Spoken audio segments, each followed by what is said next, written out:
Hello and welcome to Weird Heat. I'm Brian Altano and this is Max Scoville. Howdy. And Weird Heat is a show about themes or things or subjects or topics or, growing up, worldliness. It's a show with a real crap elevator pitch that we're still kind of ironing out.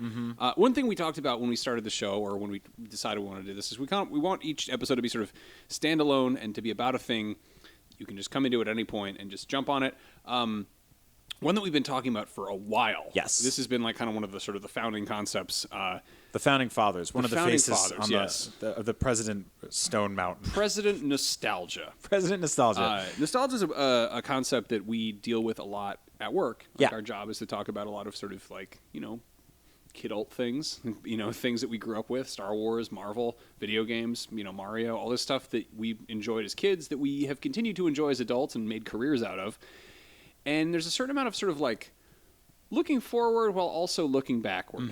Yeah, I would say if you're consuming this show, it's probably because you found us through some other means, and because of that, you probably have some form of nostalgia in some way for something that you grew up with that we've all interacted with in some point. Yeah, like, we're all a little nerdy, and I think nerdiness is sort of like, at its core, it's rooted in something that you researched or that you're into, fandom, all that kind of stuff. I mean, all of that has tendrils that seep into what nostalgia is. Yeah, I think nostalgia is kind of a founding principle of geeky stuff, is that it's something you enjoyed as a kid that you're sort of, you stick with.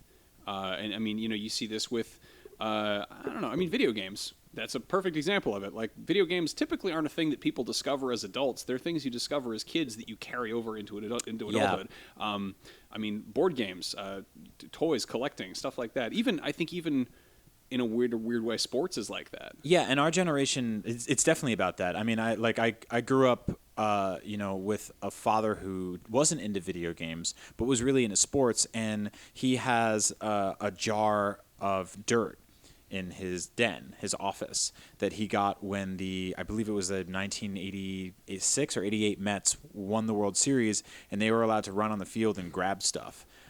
And he got a jar of dirt from Shea Stadium. And I'm probably fucking up the dates on all of this because I'm bad at sports, which is why I'm doing this show. But he has a jar of dirt, and he's nostalgic for that day. He's also nostalgic because the Mets have never really won the World Series since the 80s. Yeah.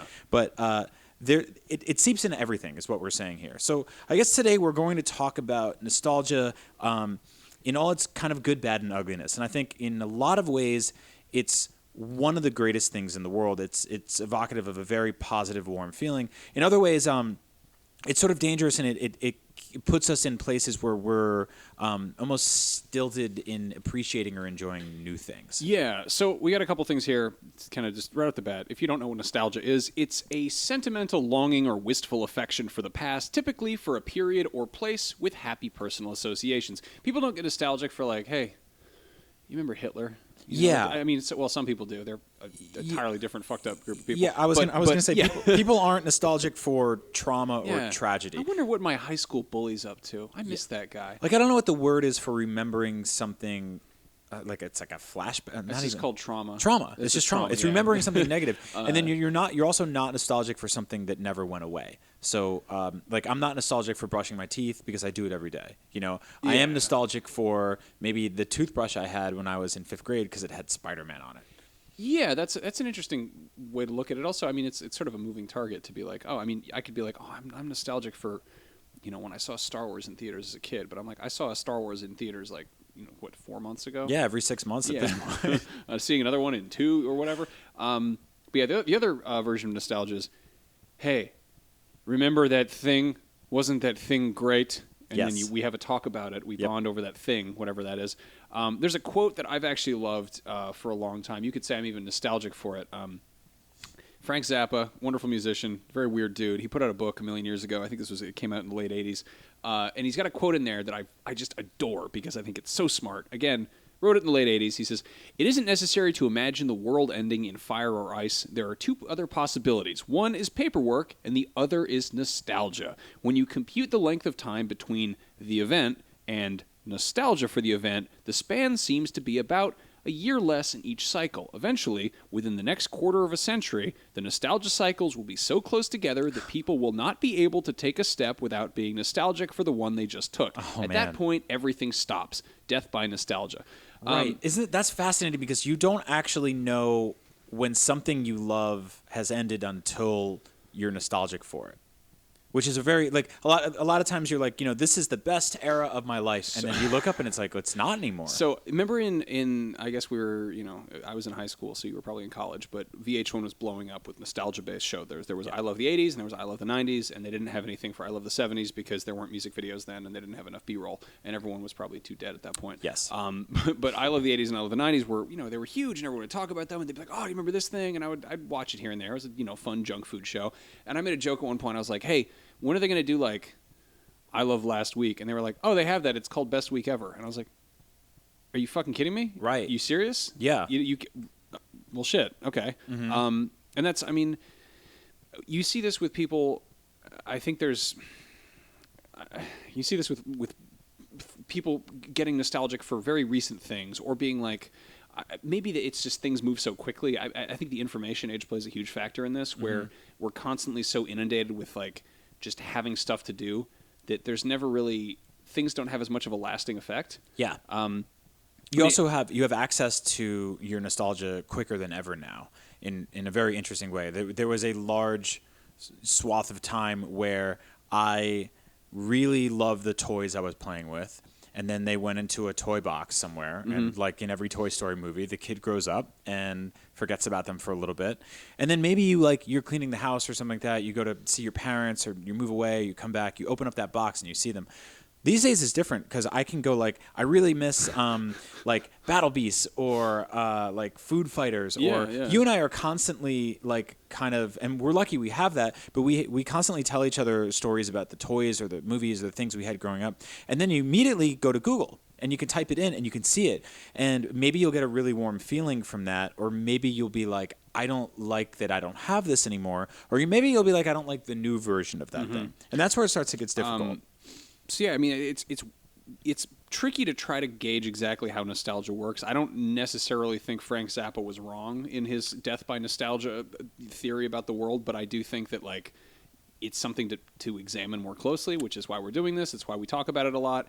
I mean, to talk about nostalgia being kind of cycles, there was a point in time when I don't know, you didn't get 3 Marvel movies a year. Yeah. You'd have a chance to digest things and kind of process them. And there was a point in time when look at that Simpsons episode where Mr. Burns loses his teddy bear, and he's like, I got to get that teddy bear back. And it's like, that's the crux of the entire episode. Like, that's the whole premise. I was talking to my fiance about the teddy bear I had when I was a kid, and I was like, oh, man, I wonder what that... And it took me like 10 minutes, not even 10 minutes of Googling to find it on eBay. And I was like, should I rebuy my old teddy bear, or is that getting weird, Like, I figured out, I was like, what period would this have been purchased in? What was the company? What was this? And I doxed my childhood toy, basically. And then I pulled it up, and I was like, well, there it is. And it was almost too easy. There was no sense of like of hunting it down or anything. So there was never that like archaeological kind of approach to it. Right. So I mean, I think that's changed. And at the same time, with nostalgia, also, you can't get like a beat on it because we're constantly getting older. Yeah, and that's the thing. Like I was saying, nostalgia means something left. It's or stopped or ended, and its very nature is positive, but its existence indicates an absence of something, and that's kind of like the weird bittersweet part of it, right? Like I have this quote here from Carrie Brownstein from Portlandia, and she's awesome. She says, I always find that nostalgia is sort of like memory without the pain, and that's why it feels so good to kind of bask in that, and I think it can be deceptively comforting. That's a weird thing, right? Like it's sort of like it's almost like a longing, right? But not in a like I can't live without this kind of way, but hopefully not. It's kind of a comfort food thing. The actual like etymology of nostalgia is really interesting. I looked this up and I was kind of thinking about how like this is nostalgia. It's sort of like it's almost like a homesickness for like a time rather than a place. And I looked into it, and it actually is from the Greek for nostos, which is return home, and algos, which is pain. So it is literally homesickness. Right. Or return home to the pain. Yeah. Which is that classic Slayer album. But no, I mean, it's the idea of falling back on something that you know, and it's the familiarity and the security and the kind of comfort of being like, I know what's going to happen. But at the same time, it's like comfort food. It's being like, I know exactly what I'm getting here. I love a nice peanut butter and jelly sandwich with the crust cut off. There's no sharp edges, and nothing can possibly hurt me. And it's also like, I don't know, try something new. You know, mix it up. As we do this show, I'm literally wearing a sweatshirt from Super 7 that has a tiny 8-bit Link from The Legend of Zelda on it, because when I see that, it reminds me of my childhood, which was a simpler time where I didn't have to, like this week alone, I have to worry about my performance evaluation at my company and also have to do taxes. And when I was 10, I just had this guy, I just had the weird elf. So it's sort of like, that's the thing I have a very tough time kind of disassociating is, am I longing for the era where there was an absence of all the actual adult shit I have to deal with now, or was this actually better back then, or do I actually like that more? I mean, because there's a new Zelda, it's fucking amazing. Well, I mean, there's the idea of like hindsight being 20/20, but there's also sort of the rose-tinted goggles of nostalgia. Like there's video games I played growing up that I'm like, I love that game, and everyone's like, no, dude, that game sucks. And I'm like, what are you? And I played. I'm like, oh shit, they're right. That game sucks. And I mean, it's the same with movies. You attach TV yourself shows to something, and you're like, well, it came at the right time for me, and I appreciated it. And nobody told me it was bad. I didn't know what I was doing. I fell down one of those like rabbit holes. It was like one of those like message board threads where people were talking about like really cool foods that went away, and it was like those weird like cookies that had smiley faces on them, or like Ninja Turtle pies. And turtle pies specifically to me were something that like when I think about, they were like those weird fruit pies. They were neon green. Yeah. Or like actually like a swamp green. They were, yeah. And then you busted them open and like they were just full of cream, and it was just like, well, they probably were bad. Like I imagine like if I had one now, it would destroy me. Second of all, like they were probably not that great. I don't even think they were made by like a reputable company. They probably had like radon in them. Like right. They were, I don't know. But we sit around and I think about those things and I'm like, man, those were the fucking best. I have this weird problem where I distinctly remember, Skittles make me so nostalgic. It's also, there's a distinct connection between sense of smell and memory. That's one of the things. Like if I open up like an old book, I've got a bunch of old books on my shelf. I open that up and I smell it, and it smells like an old bookstore. It's going to remind me of my uncle's house growing up, because he had like lots of old books and lots of mildew. But like there's always that sense of I think music does it too, and visuals are like less so. You're kind of like, I remember, But like with a smell thing, it taps into some weird. Like, it's the strongest one. Yeah. It's the kind of thing where like I like every couple of months, and I haven't done it yet, but every couple of months I'll make my mom's pasta sauce, and it'll smell like growing up in New Jersey on a Sunday as an Italian kid, and it's just, it kind of fucks with me because all of a sudden I'm back in that whole world. Right, it's that kind of Ratatouille effect. Yeah. Where suddenly you're like, oh, I'm a child again. But no, like Skittles, I don't have any information to back this up, and it could also just be the fact that as you get older, your taste buds changed, and also the context of Skittles goes from being like, they're colorful shapes you eat, and it's good and it's fun and everything's great, to being like, oh, that's like 240 calories a bag and it's all sugar. I shouldn't have that. Right. But I think that, and I don't know. I think that they changed the recipe, and I can't ever prove this, because it's kind of a moving target because the things have sort of changed. Yeah. My theory is that at one point they did not have corn syrup and they switched to corn syrup, and that changed things ever so slightly. But at the same time, I'm also changing as a human being, and so the thing that I tasted as a 6-year-old when I tasted the grape Skittles, and I was like, I like them. They taste strange.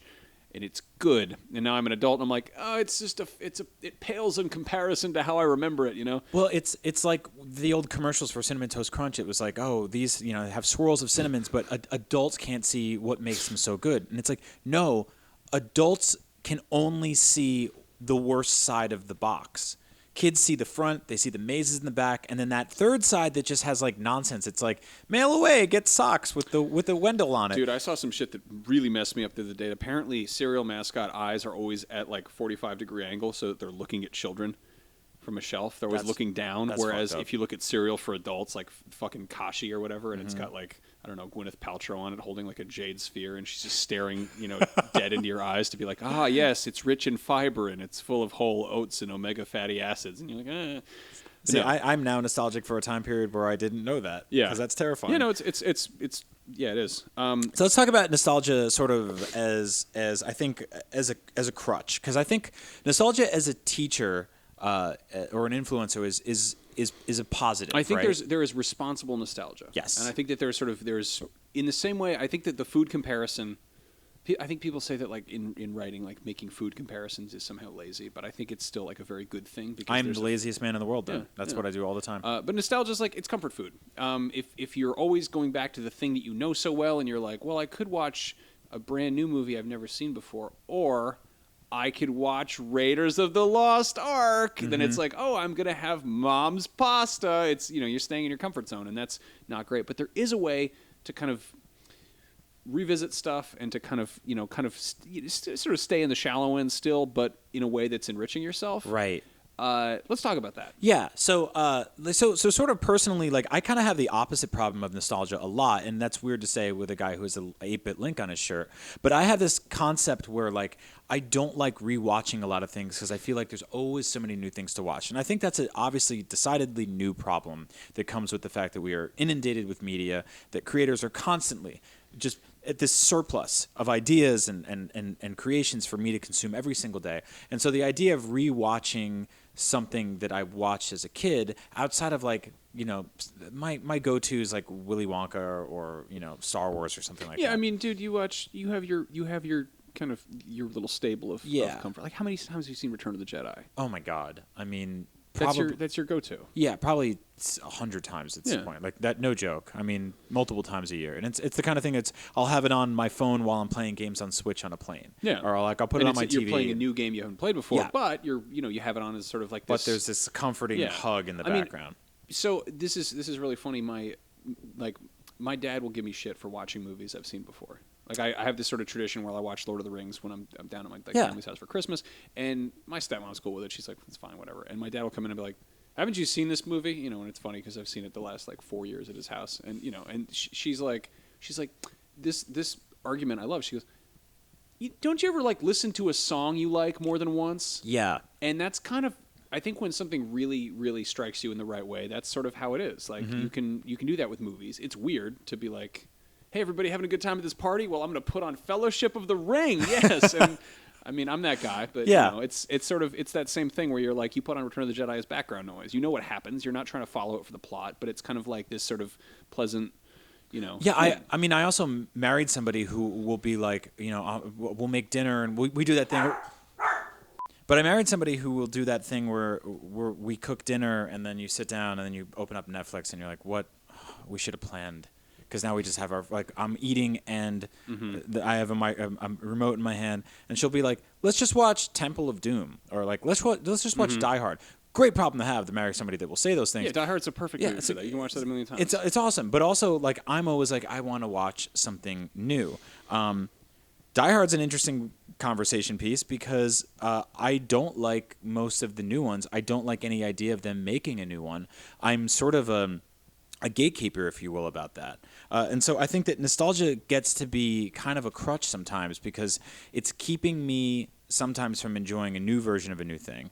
But it's also making it so I don't want a new version of that thing to even exist for anybody else. That's where it gets kind of fucked up. I mean, I think it's different with something like Die Hard, which it's one thing when there's something that they're revisiting and they're taking care with it, but I don't know. I don't think anyone loves the new Die Hard movies. No, you're right. I would say that's like a quantifiably worse film. I mean, I love Starship Troopers. I haven't seen the sequels. Right. I haven't watched like Rico's Roundup or whatever the CG TV show is. I hear it's good, but I haven't seen it. And then. But like rewatching stuff, I've done this thing recently that I think it's sort of a compromise between being like I want to watch the thing I've seen before, right, and watching something totally unheard of, and that's researching it while I watch it. Mm-hmm. So I'll put on a movie I've seen, and it's sort of akin to like playing a new game at the same time. But I'll pull up like IMDb or Wikipedia, and I'll just start reading up on how that movie got made. And there's this level of like, and I mean, it's actually really cool. And I think on Amazon they've got like X-ray mode where they'll show you trivia at the same time. Yeah, it's awesome. And they'll be like, oh yeah, this character was almost played by this actor or whatever. And you're like, oh, I didn't know that. Or it's like, oh, this director was considered for a while. And it's like, it gives you, it's kind of pop-up video approach. Right. Man, I missed that show. Yeah, I have that same tendency with revisiting things in that just by the nature of being who I am nowadays, I'm seeing them through adult eyes. And the things I loved when I was a kid were not really made by kids.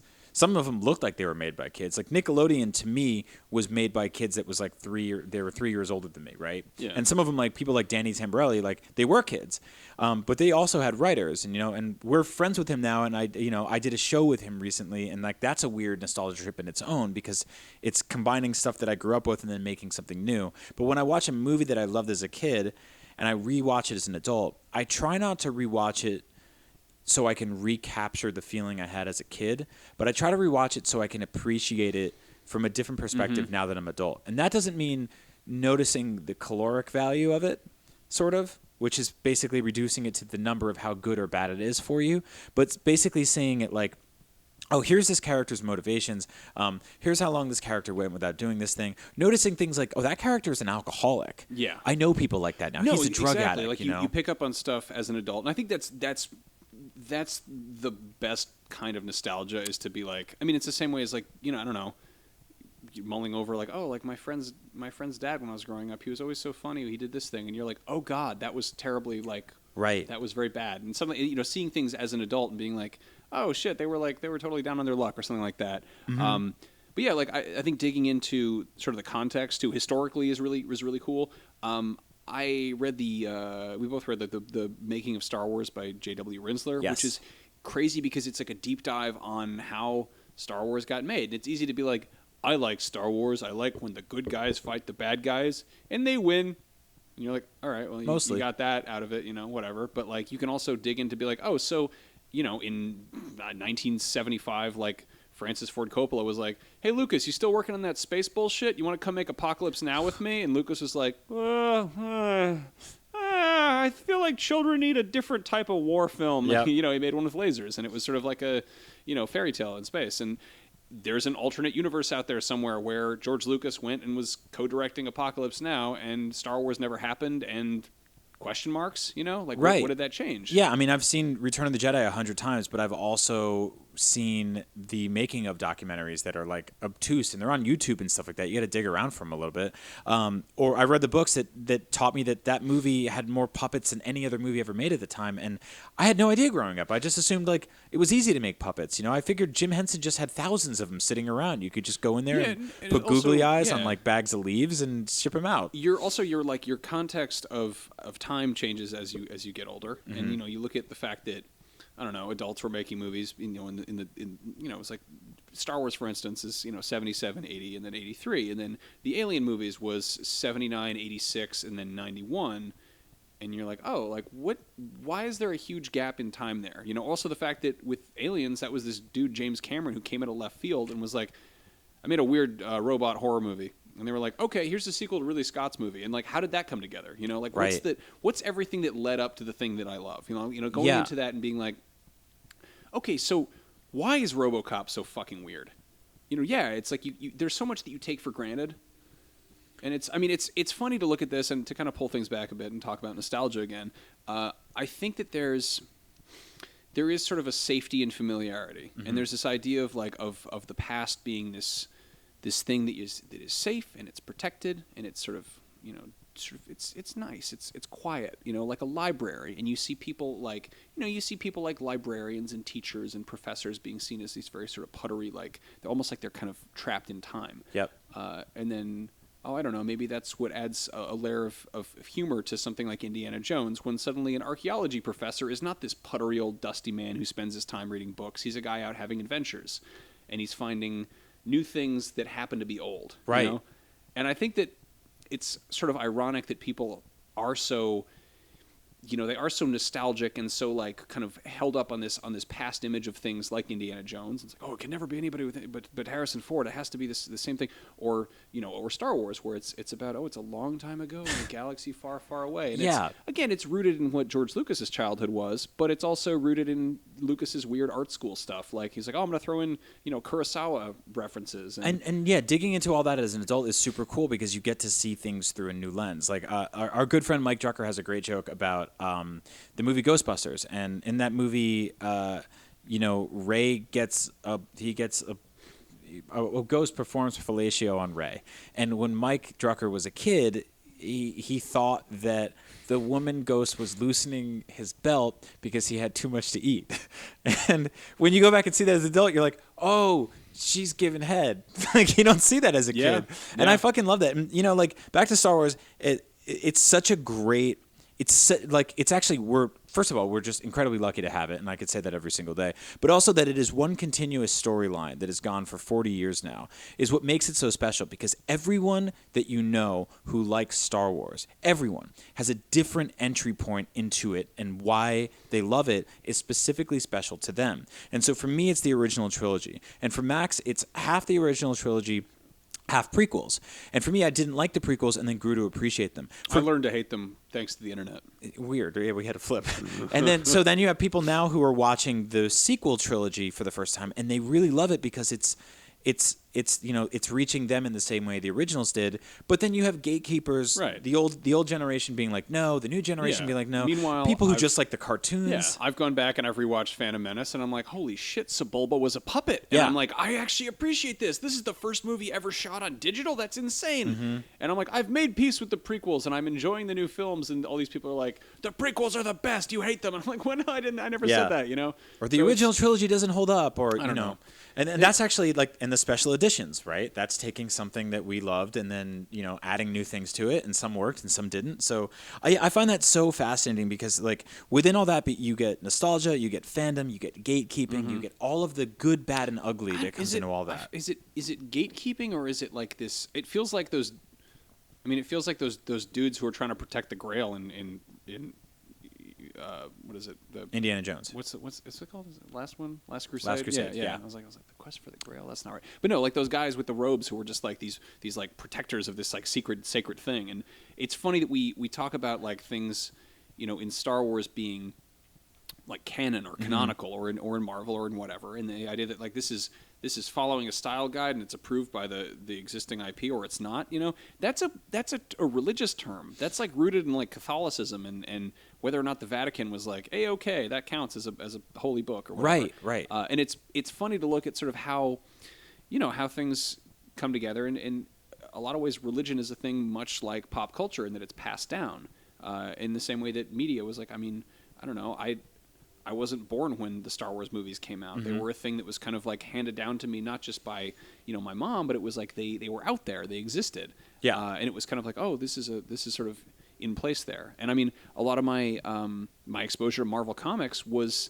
literal hand-me-downs. It was stuff that was, you know, given to me, and it was like this kind of this sense of discovery and these relics, you know.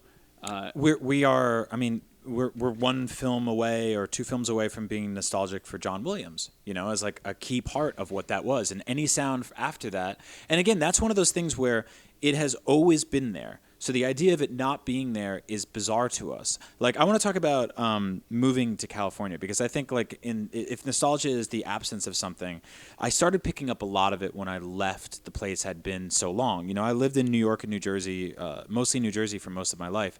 I went to California, and I noticed a weird thing happen. I was there for about 5 or 6 months, and I started to see people that looked sort of like people I knew growing up.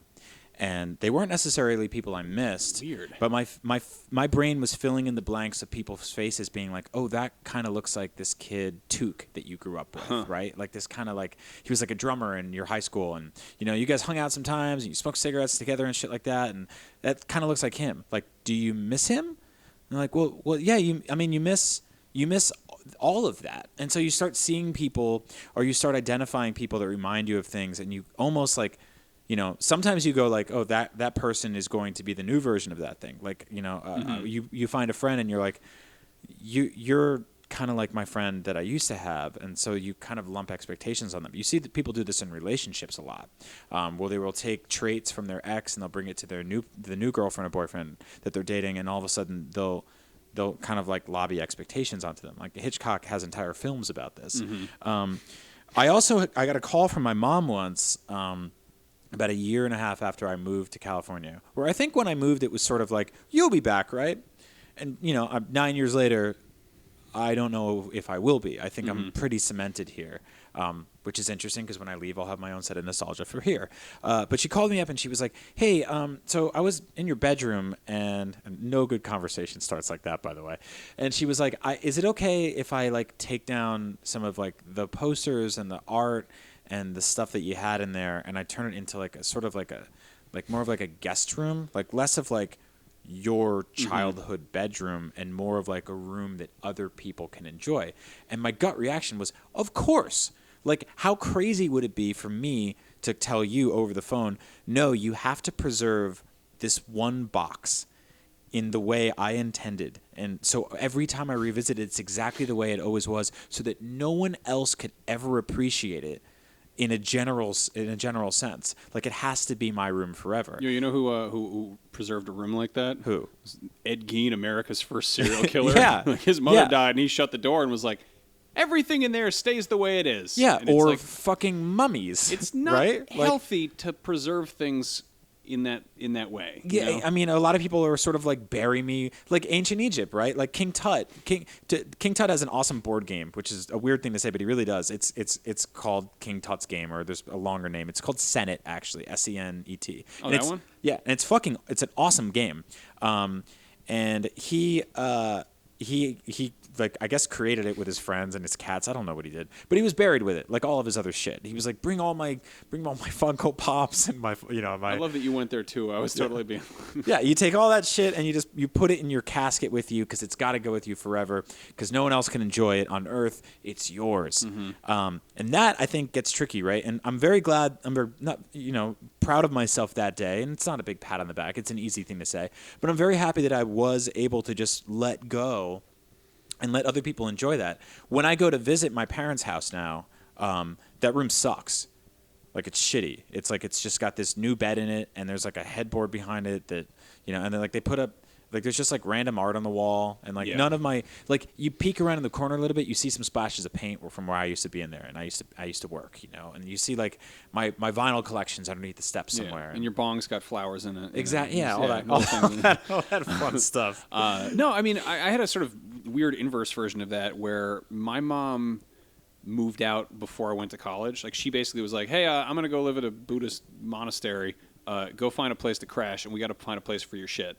And so that experience that a lot of kids have where they move out from their home and their home is sort of it's still there. It's still kind of home base.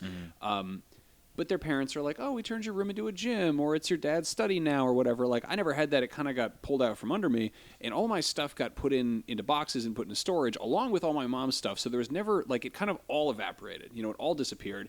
And then gradually my mom got a place again, and I went back to visit her, and it completely fucked me up because it was everything I remembered about home completely reconfigured. All of her, like, lamps and books and just all of the stuff that I grew up surrounded by was just everywhere. And I mean, I didn't have a room there. It was her house. And it was just kind of like the little sculpey figurines of Totoro I made when I was in 8th grade. I was like, oh, like, you put that back on the shelf. And and it was all in a different place in a Right. totally new thing. And it was this kind of almost perversion of what I considered, home, but it was still home. And it was the fact that you can't really take it with you. Like, it doesn't last forever. It's to try to kind of capture that in glass is just, it's not, Right, and it's like very generational. I think that's what's really interesting about it is that you do get, like, you look for something that isn't necessarily there, and then you kind of get sad about it. And I think that's where nostalgia has this weird trigger point where it can cue this feeling in your head where you realize that something's gone forever. And then you have two choices, and you either remember something or you kind of get angry that it's never going to be there again. I mean, there's the whole, like, it's sort of like the premise of the movie Coco, but like the idea of when someone dies, there's two deaths. There's the day they die, and then there's the last time anybody ever says their name, which is fucking grim. God, that's bleak. Right? It's really bleak. But in Mexican culture, they use it as a jump-off point to sort of celebrate the dead, and they have a day celebrating that. And so instead of going like, man, that's sad, they go, we're going to be nostalgic for the people who were alive for this specific day, and that's going to keep them alive, because if we don't do that, then they die again. Right. Or they die for good. And so it is good to remember those things fondly. One of the things I'm struggling with right now as a kind of soon-to-be father is I am already putting my fingerprint of nerdery onto the atmosphere and environment that my child will grow up in. How so, Brian? How so? So I'm trying not to be overbearing about it. I'm trying to be subtle about it, but you realize it sort of starts to creep up a little bit. And my wife's doing it too without even really realizing it. So I wanted to decorate like the wall of the nursery area. We have a small apartment, but we're making it work. And I decided I'm going to get I found this artist on Etsy who does these prints of like sort of like child versions or childlike versions of Star Wars characters. So I got 6 of them framed. They're absolutely adorable. Like Chewbacca looks like a cute bear. I put them on Instagram and everybody was like, that's so cute, that's so cute. And then I kind of sat back for a second and I realized above that we had like a little Mario and a Toad on a shelf. And then a friend of mine at work, Michael Wynn, got me a set of like little Nikes that are in like the Wu-Tang colors. And I'm like, my baby's not born yet, and I'm pushing Star Wars, Nintendo, and hip-hop on her. And these are my things. Mm-hmm. And I'm going, but you got to like these things too. Well, it's good that you're recognizing that. I know that's like a huge thing that people kind of kick back on because there's that like, oh, look at the world's youngest Star Wars fan. Oh, this couple has their baby cosplaying. And you're like, does that baby know what the fuck it's doing? Like, does that baby ask for that. And it's, and I mean, there's worse things you can have your parents forcing on you. I mean, I don't know. My mom made me go to church until I was like 10, and I was like, I didn't really get anything out of that. I mean, kind of it was an experience. And then I mean, a lot of people do. You know, a lot of people stay religious because of that nostalgia, and because it's a connection to something that was there. It's a security. You know, it's a safety, and it's a kind of a thing that they go back to. But yeah, I mean, you're not. I don't know. You're not like you're pushing horrible values on your children. You're just sort of like, hey, I like this, this man who jumps on turtles. Yeah, but like the key plot point in Star Wars is rebellion, and that's what kids fucking love to do. So by all means, I could be inspiring my child to rebel against the things I love. Like you see this shit a lot where like lawyer dads have hippie daughters, you know, and like hippie daughters have lawyer sons. Like it's just, but like you kind of like you look at what your parents are doing, and I think more so than ever we don't really have this generational thing where like my father was a shoemaker, my grandfather was a shoemaker, my great like it goes all the way down. I think people now have more opportunity, and so like it's a very, very fine line between pushing my nostalgia on my child and sort of forcing it, right? Which is another thing they do in Star Wars. Yeah, and I mean, I think there's that, like, kind of, I don't know, getting a bunch of toys and stuff that you loved as a kid and being like, I'm going to pass these down. And I mean, I don't know, I think, like, when I was a kid, my mom gave me, like, some box of, little, they were, like, little porcelain people that were, and it was always, like, they were always too precious to be Were they precious toys. moments? No, they were, like, really old, like, ancient porcelain. I think they were her mother's. It was one of those things, and she was like, oh, be very careful with these. They're, like, little tiny porcelain, like, miniature dolls. It looked like a fucked up, like, wooden and porcelain Mighty Max almost. Like, it was like this log cabin you opened up. And I don't think they were supposed to go together, but there's these just little people in there. And I was like, the fuck is this? Can I play with it? And I was like, I didn't want to. I thought it was kind of cool, but I was also like, Mom, I got X-Men action figures. I don't really need this shit, you know? So for me to be like, I've gathered together all of my favorite Blacktron and Mtron and Space Police Lego sets, and I'm going to pass them down carefully to my child. And he's like, yo, we got augmented reality goggles and haptic feedback gloves. Who gives a shit about plastic toys? Yeah, Peace, you know? Like, so I don't know. Exactly. I mean, like we all read recently about like the closure of Toys R Us, and it got me nostalgic for going there, but me also sort of sad that the children nowadays won't have that, and I think that there is an importance to that, right? But I don't know if they'll find that somewhere else. That'll go away, and then they'll be nostalgic for something, or their children will, you know, because we all have something that we love that disappears.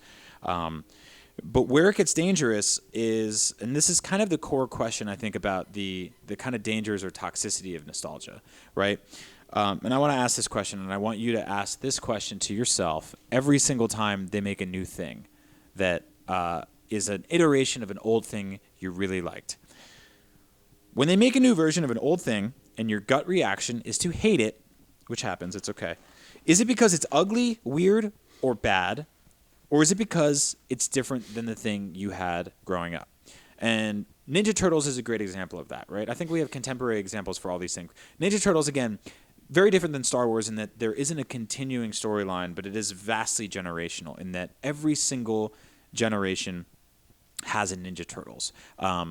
There are some people who have worked on Ninja Turtles from the start.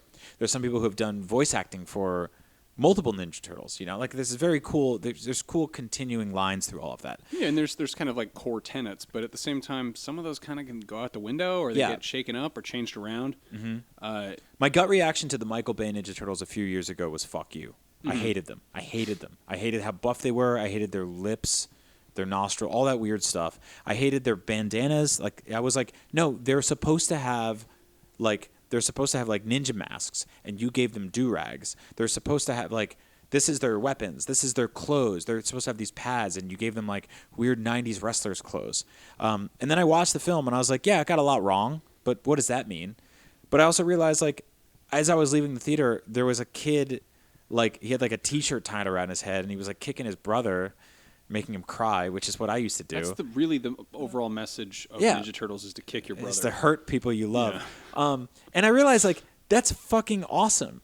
That's so fucking cool that this generation found this thing, and that my thing is still there. I can always I can open my box whenever I want to. No one's thrown it away. I can watch Secret of the Ooze or the first Ninja Turtles or the cartoon, or buy the old toys whenever I want. In fact, companies are making awesome new versions of the old toys I had. Mm-hmm. They're also making new versions of the new toys.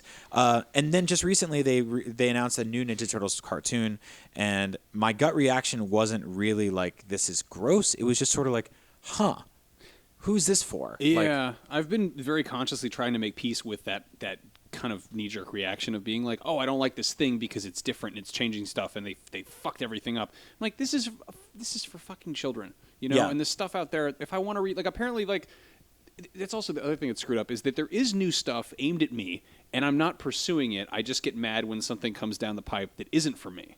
Yes. I see people who are I don't know, there's a great Ninja Turtles comic, I'm told, from IDW that does a really good job of kind of tapping into the stuff that we grew up with, and it's made for people like us. It's made for weirdos in their 30s who want to see Saturday morning cartoon villains get a I don't know, dark fic rewrite or whatever.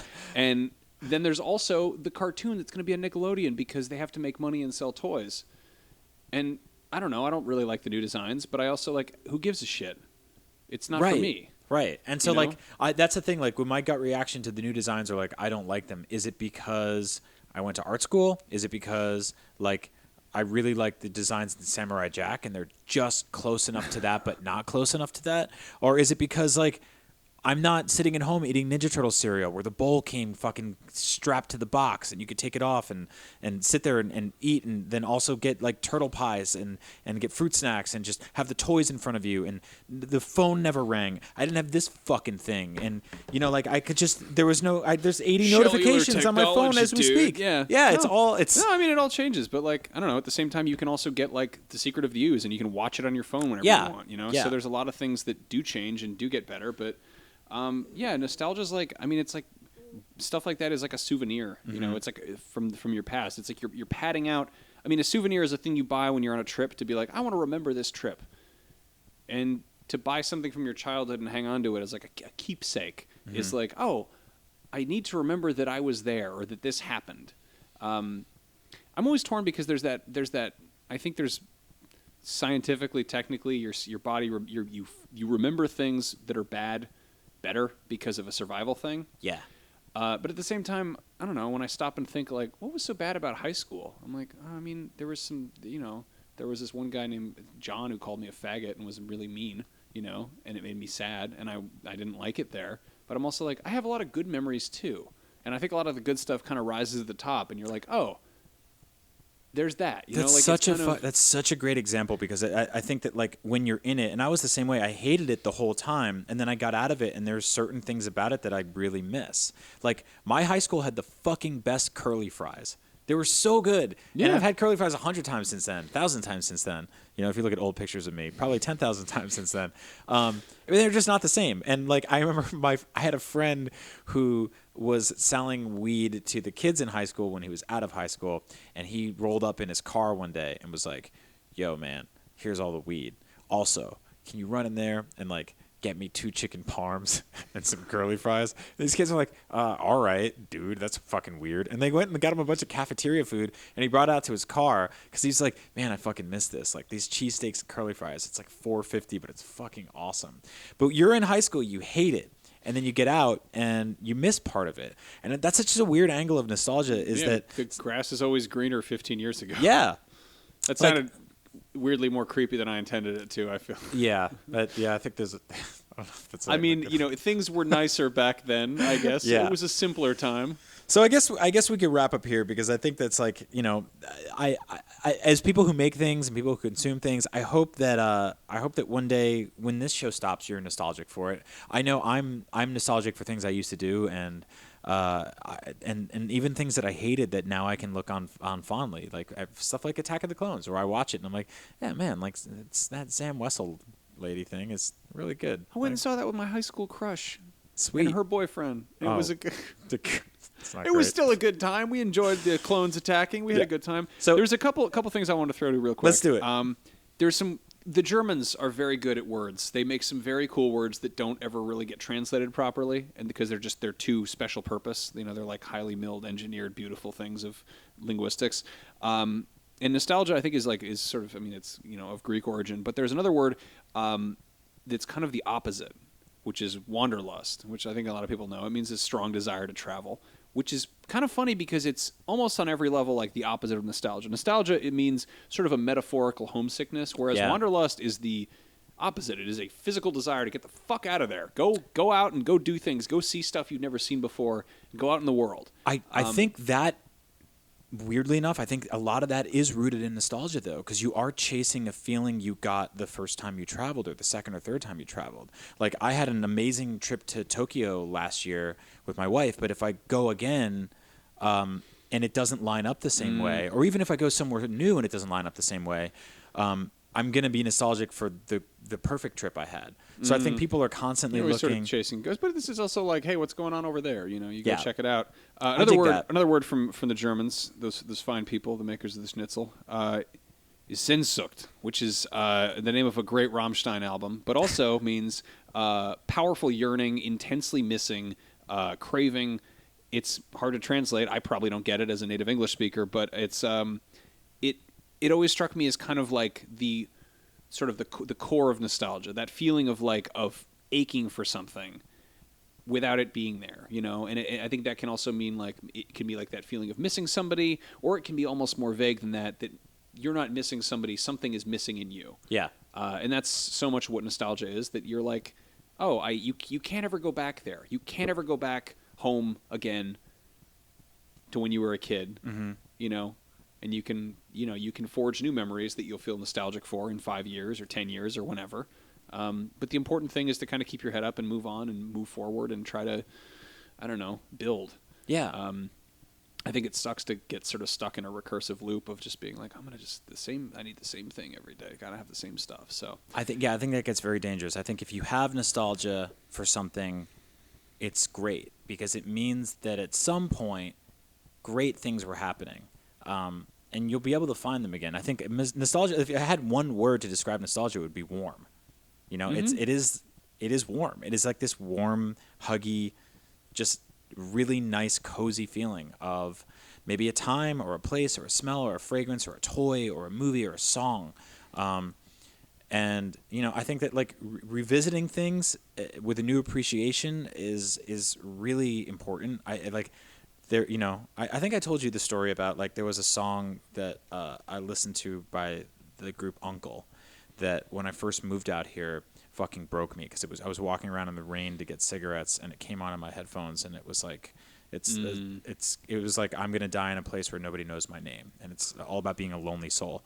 And then I heard the song again 7 years later. It came on my Spotify shuffle thing, and I was walking by City Hall where I got married, and I was walking to work, and it was sunny and beautiful, and it completely changed the context of the song. And all of a sudden, I had this incredible new appreciation for it, and I think I never would have put it back on again, based on the old memory. But revisiting it under a sort of new mantra completely changed it for me, and it took something that I maybe had a negative feeling about, and now suddenly turned into something for the better. So yeah, revisit things in a good in a not necessarily a good way, but in a sort of more adult way, and I guess a more mature way, and analyze why you like them or why you didn't like them. Maybe find the good and the bad.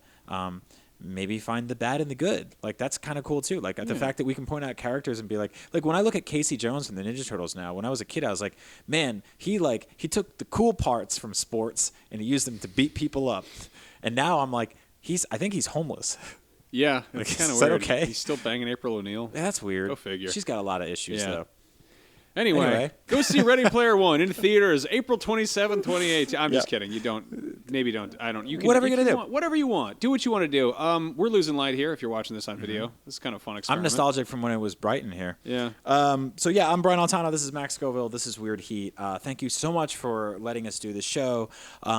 More importantly, if you want to keep this show going and literally keep the lights on. Well, not literally. I think Max pays his power bill. We do. We were going by the sunshine here. It causes feedback in the recorder. Yeah, this is really interesting here. It's like a Werner Herzog podcast or something. Please support our Patreon. It's patreon.com/weirdheat. I cannot understate how many just wonderful, fun, treasury surprises we throw up there all the time. Like, we will randomly get an urge to make something, which is the entire crux of this show. Yep. And we'll throw it up there. I'll make a song and I'll finish it and I'll put it up there. Max will draw. He'll write. We'll take photos. That will only grow and grow, and we want to reward the people that help us with cool stuff. So $1 or more, and you can keep that going. Yeah. We're also pushing.